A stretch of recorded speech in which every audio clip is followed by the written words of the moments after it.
सिवान के विजयहाता स्थित महावीरी सरस्वती विद्या मंदिर में नए सत्र 2022-23 को लेकर हवन और पूजन कर पठन पाठन का शुभारंभ किया गया।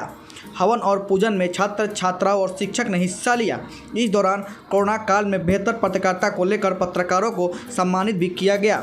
विद्यालय के प्रधानाध्यापक ने कहा कि कोरोना काल में बच्चों का पठन पाठन प्रभावित हुआ। बच्चों को शिक्षा के साथ साथ संस्कार देने का काम विद्या भारती करते आ रही है। प्रधानाध्यापक ने शिक्षक के साथ बैठक बच्चों के बेहतर शिक्षा व्यवस्था को लेकर चर्चा भी की।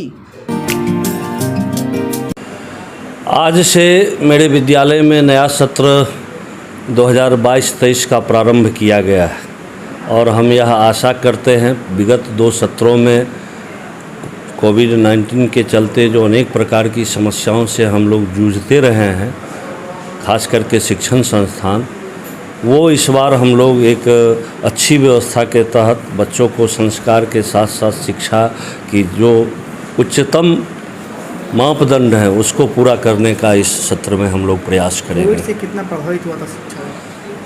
कोविड से तो शिक्षा व्यवस्था इतनी अधिक प्रभावित हो गई थी और हो गई है कि अभी बच्चों में जो हमारे भैया बहन हैं या कहीं भी किसी भी विद्यालय में उनका जो बेसिक जो उनका आधारभूत जो उनके पास जानकारी होनी चाहिए उसकी भी कमी हो गई है।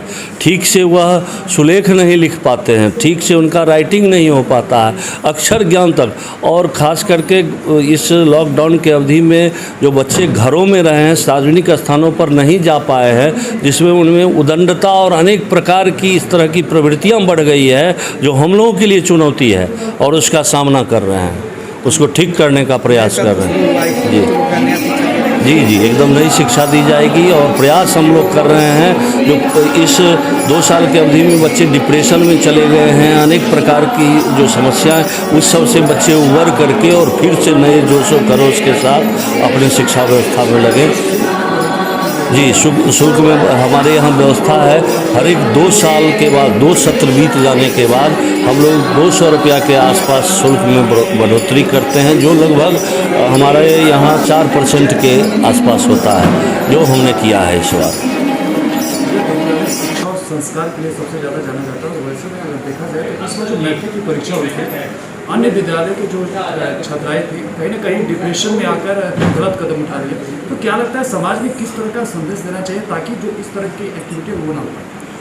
सबसे अधिक महत्वपूर्ण है जो बच्चे आपके परिवार के, हमारे परिवार के, कहीं से भी बच्चे आते हैं, उनका मोटिवेशन होना चाहिए, उनका उत्साहवर्धन होना चाहिए। प्रायः देखते क्या है, जो अभिभावकों को लगता है कि हमारे बच्चे दिन भर किताब लेके, कॉपी लेके पढ़ते रहें, ये करते रहें। तो ऐसे अभिभावकों के लिए यह संदेश है, जो कुछ बच्चों को आप जो काम करते हैं, आपका जो ये है, उसमें भी कुछ हाथ बटाना सिखाइए, उसमें भी उसको, और कुछ बच्चों को आत्मनिर्भर बनाइए। कुछ बच्चे ऐसे भी हमको मिले हैं जो आज तक बाज़ार नहीं गया है, कुछ खरीदा नहीं है, ऐसे भी गार्जियन हैं। इस तरह विश्वास करना पड़ेगा अपने बच्चों पर। तो 2 बात है, जो बच्चों में आत्मनिर्भरता बढ़े, उनका आत्मबल बढ़े, आत्मविश्वास बढ़े और उन पर हम गार्जियन के रूप में विश्वास करें, जिसके कारण बच्चे हमारे आगे अच्छे करेंगे और इसी आधार पर हम लोग काम करते हैं।